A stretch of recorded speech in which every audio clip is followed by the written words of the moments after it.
Hi. Contrary to what I initially thought I would be doing, where I would be, how I would feel, I'm at home. I wanted to film something for the last 2 days, but I've just been really depressed. I haven't really got around to it, but I thought today I'd try and put myself back on track and kind of explain what's going on. Story time. Everything was fine, woke up early, was nervous, felt quite ill, ill. I got to the hospital at like 10 to 7, was fine, was early, there before the ward had even opened. Got in, registered, was fine. I was one of the first out of the 6 or 7 people in there to be seen by my anaesthetist, and she was really excited. She was like, yeah, it's gonna be great. Like, this is what we're gonna do. Well, I'll be there the whole time. And I was like, okay, cool. Like, you're really helping me genuinely calm my nerves down. So I was really grateful. And then 1 or 2 people started leaving for their surgeries, and this was around 9:30 in the morning. And I was like, oh, you know, it's fine, don't worry. And then they came around and measured my ankles for my stockings, so that for the blood clots that you can get from lying down too long. And then they gave me all my bag of goodies, as they call it, which was really cute. So that was all ready. And then I got approached by this woman who was asking whether I would mind participating in a research study into the preoperative care and of patients in the NHS. And I was like, yeah, I don't care, it's fine, go for it. And then there was a bit of a lull, wait, and it got to around 10:30, and I was thinking, okay, this is fine. And then 11:15, they were like, okay, Rachel, can we come take your bloods? And I was like, yeah, okay, that's fine. I felt really bad because the woman who did it, it's gone now, but there was this just gaping hole in my arm. Didn't hit the vein, which is fine, like, I understand. And the room we were in was so hot. It was disgustingly hot, and I hadn't helped myself because I was wearing joggers and a black top, which was quite bulky. And I started getting really sweaty and panicky, and I basically had a mini panic attack while they were doing while they were trying to get out of this arm, which they did. The nurse got out, she was great. I was like, you know, I'm not angry, I'm not upset, I'm really hot, I'm panicky, I feel a bit sick. Am I able to go? And they were like, oh yeah, no, go sit back down. I asked, am I allowed to have a glass of water? Because at this point I hadn't eaten or drunk anything for so long. And they were like, no, not really. And then they were kind of talking to some of the nurses, the lead nurse on the day, and then about 10 minutes later, this tiny cup was placed in front of me and said, you can have this, but this is it. And I was like, oh my God, thank you. So I drank that. I've never been so cautious with drinking a glass of water in my life. I basically made it last about 20 minutes and just had tiny little sips all the time. And then there was a long wait. It got to about 1 o'clock in the afternoon, and I turned to Alice and I said, I've got a bad feeling about this. I don't know what it is, but something's not right. And she was like, no, it's fine, don't worry. And my dad was like, it's okay, like, you can always ask the nurses and see if they know what's going on. So I did, and they said they'd contact the theatre rooms and see what was going on. And then around 1:30, my surgeon comes up, who is also my consultant. Like, he's done everything, he's been with me the whole process. I literally panicked, but I didn't think anything of it. When he saw me kind of calm down, like, we need to go have a chat. I was like, great, okay, because for everyone else who had gone down for their surgeries, their surgeon said, come up, explain what's going on, and then they got dressed by the nurses and gone down. So I was like, oh, it's finally happening, I'm good, it's fine, it doesn't matter, it's a few hours late, it's cool. And he sat me down and basically said, I'm so sorry, but there's been so many accidents in the last couple of hours from last night coming through to the morning. Your whole team, because I had 3 surgeons technically working on me, has been split up. Some of them are in theatre now, one of them is about to go into theatre, and I am here. And I was like, okay, what does that mean? And he basically said, I'm so sorry, this doesn't happen very often. I've been fighting for your case to go through today because I really want you to have this done. I know how much it means to you, but your surgery is not going to happen today. And I kind of didn't register what he said. I was kind of like, okay, what do I do? And he was like, basically go home. Pack your bags, go home, have something to eat, have something to drink, and I will make sure someone calls you on Monday for a reschedule. I cried when I went to go tell my dad that it wasn't happening, and it kind of didn't even feel real. It just felt like water was just blending into my face, and then I had to stop because I was like, if I keep going, I will never stop. So I quit crying, and I said good luck to the lady in front of me who had been so lovely for the whole wait. We'd both found it really ironic that the magazines they leave in the wards are all based around food and kind of like good food recipes and stuff, and we were sat there like, we are so hungry right now, this is not ideal. I wished her good luck, and I said thank you so much to the nurses for being so lovely to me, and they were so apologetic, like, I'm so sorry. I was like, it's no one's fault. It's no one's fault, no one can help it, but I am heartbroken, I won't lie, I'm so gutted. I had like 40, 50 messages from people being like, good luck, I hope it goes well, let me know how it goes. And I felt so loved and supported throughout this whole thing, and then this happened. I was embarrassed. I was so embarrassed. I was like, now I have to turn around and tell everyone, well, thanks for everything, but it didn't happen. So I did like a blanket Facebook post. I know it's not very personal, but I couldn't face telling everyone individually because I didn't want to have to explain myself that many times. I've basically been ignoring everyone for 2 days, and I'm so sorry. I'm just not in a good mental state to talk to everyone. Yeah, it's been shit. It's been so crap. My dad and brother have been phenomenal looking after me, and so is Alice, but this is really something I have to kind of process and get through on my own, and I've relatively come to the conclusion that I will process and get through this properly on Monday when I get the phone call. And until then, I'm just not indulging in self-pity, but I don't know what I'm meant to do. I feel like this is the wrong place for me to be, and this is the wrong feelings to be having. Like, I am meant to be in a hospital bed recovering right now. I didn't even consider this option. I feel so stupid for not doing it, but I didn't. And I've spoken to hundreds of scoliosis girls and guys who have like gone through surgery, who didn't do surgery and whatnot, and no one has ever mentioned that their surgery got cancelled. So I don't feel special because it's not that kind of a thing, but I feel unlucky.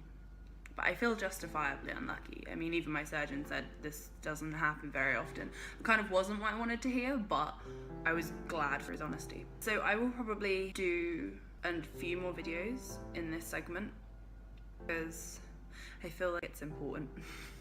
I've never seen a video of what to do in the time after your surgery gets cancelled and then when it potentially happens again. I didn't ever expect to be doing this, but here we are. But I hope maybe by doing this it can be more interesting than my initial diary. I'm so sorry. Yeah. Thank you to everyone who's been so lovely. So lovely. And I'm sorry I'm not dealing with it that well, but I promise over the next few days I will attempt to reply to all of your incredible messages of support, of love, of care. I'm so overwhelmed as well, that hasn't helped. I didn't think I'd be seeing you this soon, but I will see you probably on Monday, and then we'll go from there. Bye.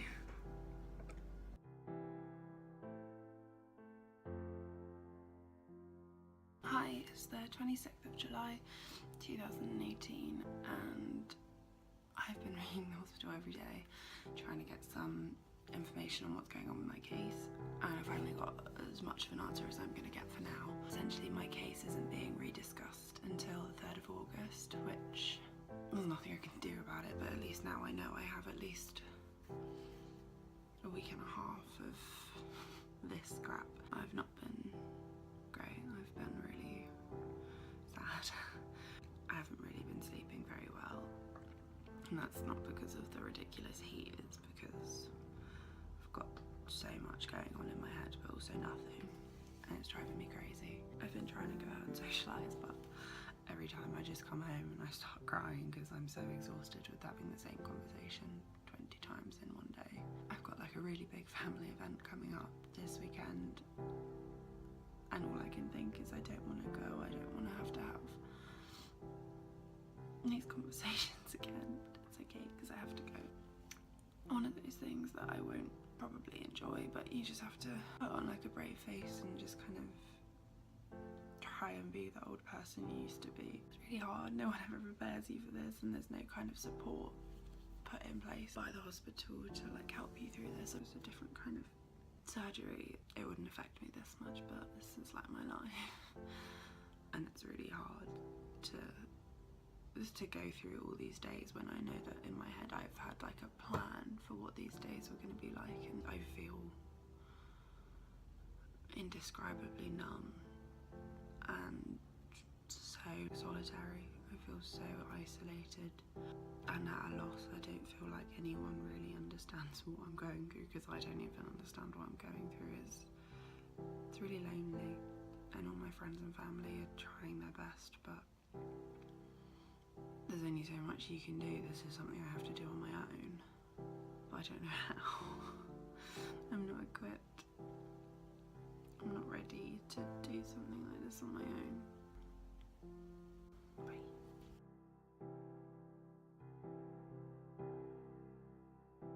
Hi. I didn't see this one coming at all. So, about an hour after I filmed probably the most depressing thing of my entire bloody life, I was listening to my music on my phone and suddenly it went quiet, and I was thinking, okay, what? Why is it breaking? And then I looked over at my phone and it was ringing with no caller ID.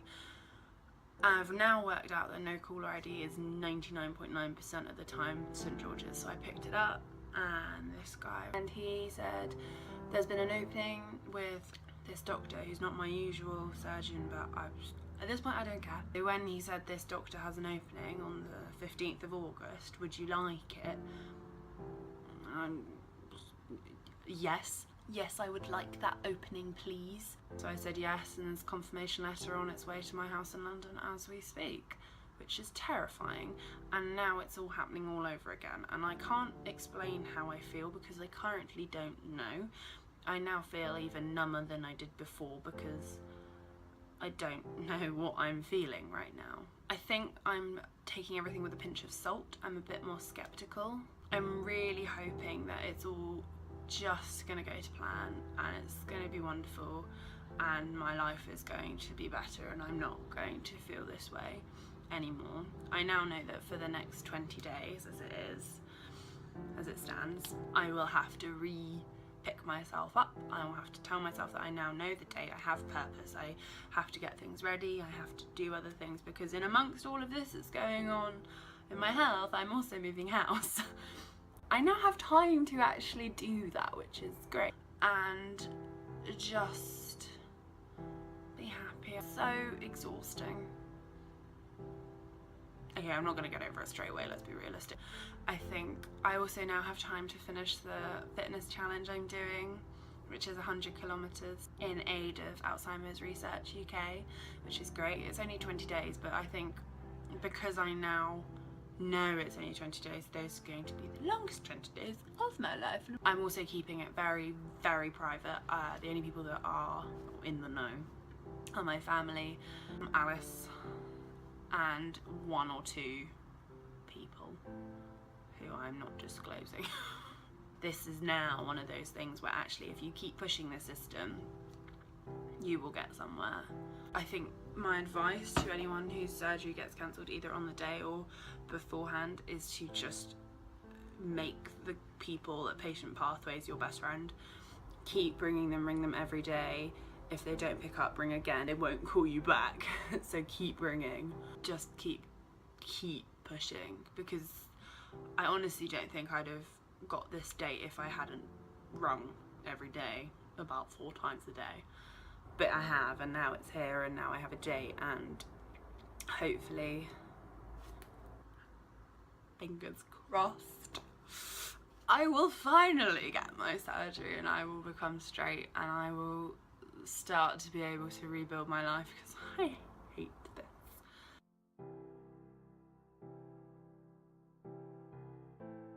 Hi, it's the 3rd of August 2018 and it is officially under 2 weeks until my surgery, which is really exciting. I thought I'd just do a tiny little update. There's not much to say in the grand scheme of things because everything that I needed to do I've done already.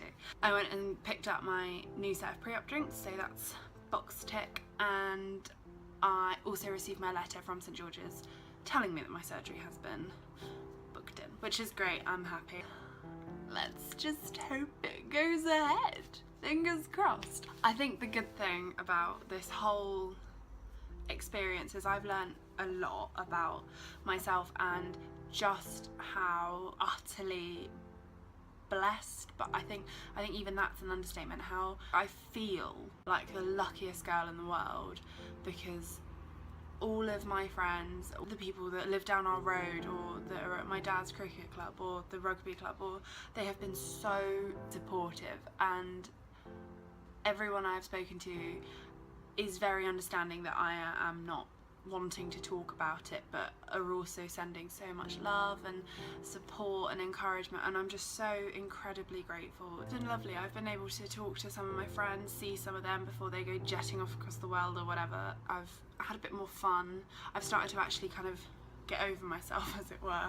General life is going okay. I'm quite bummed in the sense that I wish I'd known, I know it's impossible to know, but that my surgery was going to be in August, because I would have got myself a job, because I am running out of money very quickly. Essentially, I'm a lot happier. I don't want to be all depressed anymore, so that's really good. And my hair is going really blonde in the sun, which is really annoying, but it's nice because it means I'm going outside.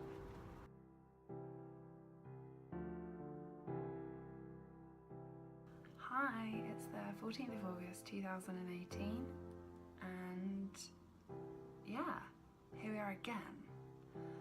Feels a bit weird, not gonna lie. Hasn't really sunk in. It's been a very weird day in any normal circumstances. I moved out of my old house today, my old student house, so I think I've been prioritising that far more than this, which is stupid. I'm no longer scared if it doesn't happen in terms of like the immediate reaction, because I've been through that, and as questionably as I got through it, I did get through it. Like, I'm still here, I'm still going for surgery again. I think in the grand scheme of things, I'm just sort of aware that it could not happen, and as hard as that is, I'm prepared, I'm ready, but I'm also really, really ready for it to happen. I've had a great 4 weeks, don't get me wrong. It's been weird, it's been fun, I've seen friends, I've caught up with people, I've felt many emotions. I even went on a date, wow. I'm just praying that tomorrow it goes ahead, it happens, everything goes to plan. You know, this wasn't meant to happen. This was not meant to be my scoliosis journey. And I'm really grateful for the support over the last 4 weeks. My friends, my family, everyone has been phenomenal, so incredible. So this summer has not been the summer I expected, and it's been phenomenal in certain aspects.